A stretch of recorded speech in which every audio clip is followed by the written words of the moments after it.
Добрый день.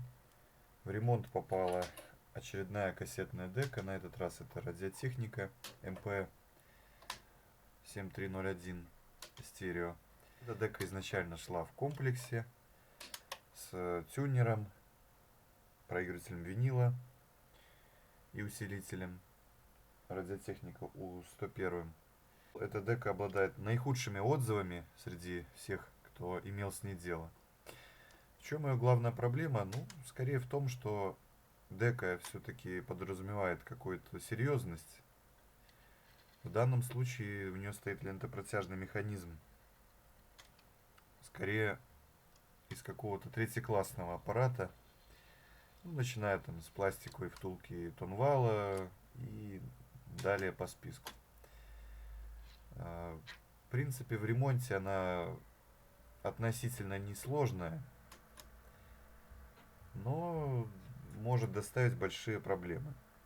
Классическая у нее проблема — это залипший напрочь лентопротяжный механизм. Также было и здесь. Пришлось все разбирать, чистить, мыть. Изначально она не хотела нормально мотать, и было глухое очень воспроизведение. Оказалось, что родная пермалоевая головка, она была изношена до невозможности. Разбирается эта дека классическим образом.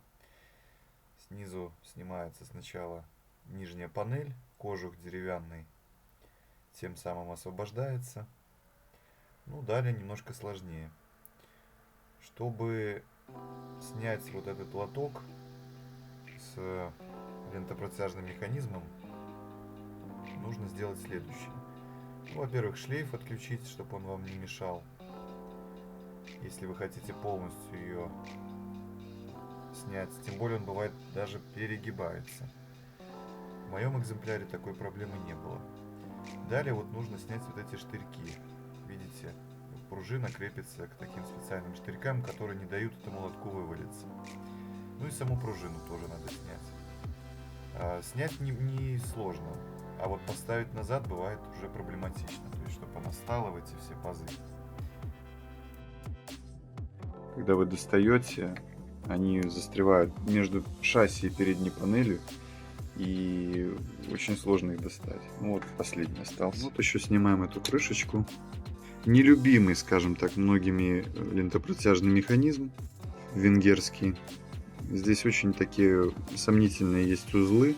Вот эта вот пластиковая втулка Тонвала, это в моем понимании вообще игрушка. То есть, ну, как она может быть пластиковой? То есть это подразумевает, что от небольшого пробега у нее что-нибудь начнется люфт и детонация и так далее. Так, видим здесь какой-то оборванный провод.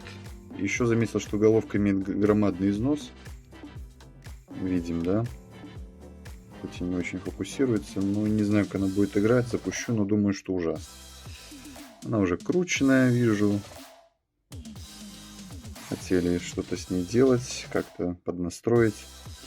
Ну и вот, собственно, почему застревает перемотки. То есть я нажимаю, например, перемотку вперед.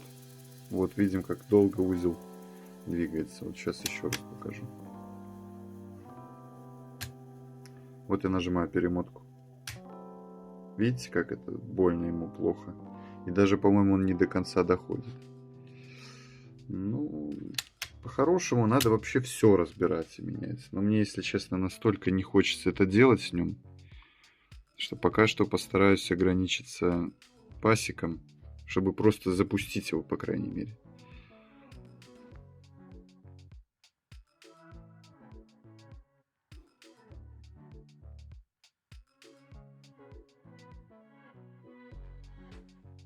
Смотрим, в каком состоянии у нас все вот эти узлы.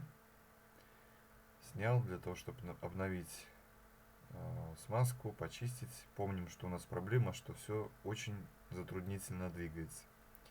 Не теряем вот все вот эти шайбочки. Их количество тут не просто так установлено. Потом мы изымаем все остальное.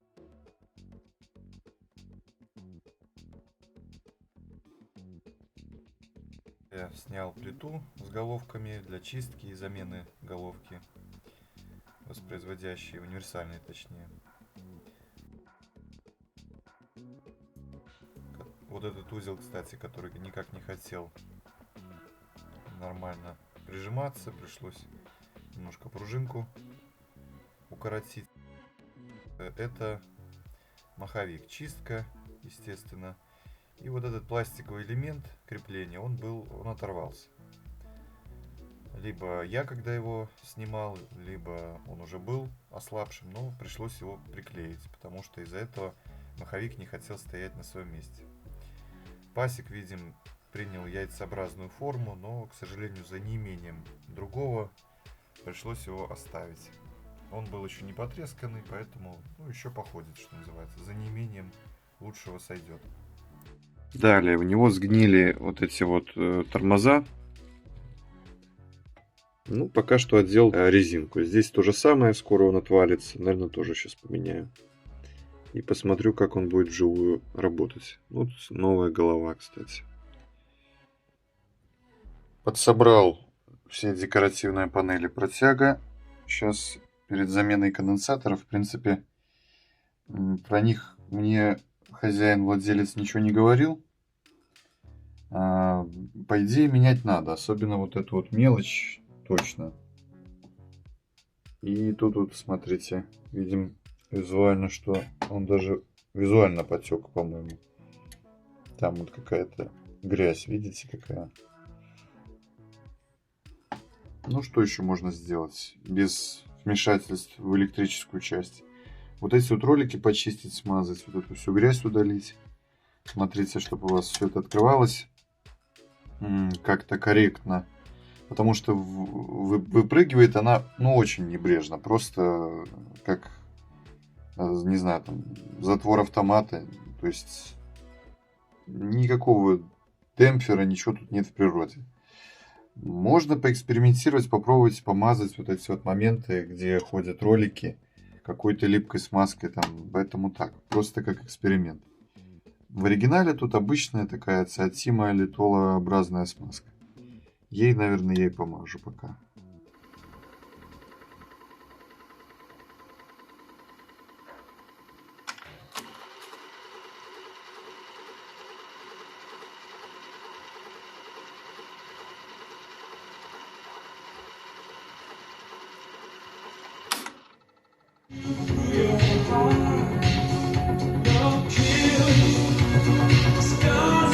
From the start, it's just